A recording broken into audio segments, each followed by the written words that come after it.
We got our two last games of the day. We got 11 o'clocks. So we got Utah, who went 5-7 last year, traveling to UCLA, who also went 5-7 last year. Utah favored by 5.5 points on Fox. Isaac Wilson went 127 to 223, threw for 1,510 yards, 10 touchdowns, 11 interceptions. Micah Bernard had 197 carries for 1,009 yards and 4 touchdowns, and Dorian Singer had 53 catches for 702 yards and a touchdown. Ethan Garbers for UCLA went 235 and 363, threw for 2,727 yards, 16 touchdowns, 11 interceptions. TJ Harden had 124 carries for 506 yards and 2 touchdowns, and Malachi Matavoa had 41 catches for 506 yards and 2 touchdowns. UCLA is 12-9 against Utah all time. Last game did go to Utah in 2023, though.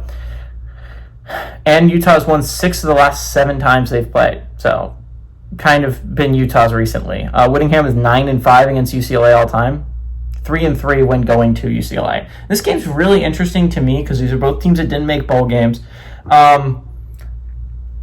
But both of them got significant upgrades in the offseason, right? Utah went out into free agency or, the transfer portal, and they got Devin Dampier. And if you don't know who Devin Dampier is, he was the quarterback at New Mexico, which I know, not like insane. They went 5-7. It's not like that name was massive, but they went and got him, and I honestly love Devin Dampier. I think he's a phenomenal quarterback.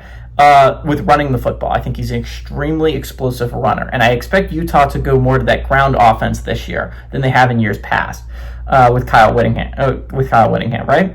Utah is, I think, going to get better. I think Utah is a dark horse for a lot of people to make the college football playoff.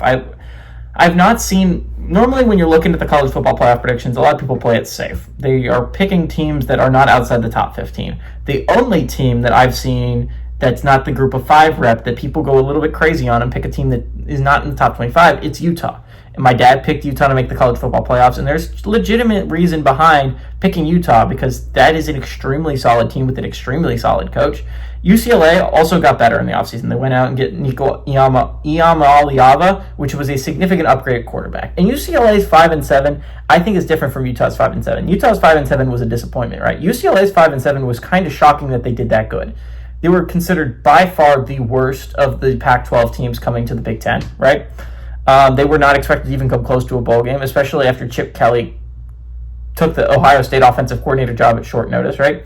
UCLA was in a bad spot last year, and they somehow found a way to go bowling, almost go bowling.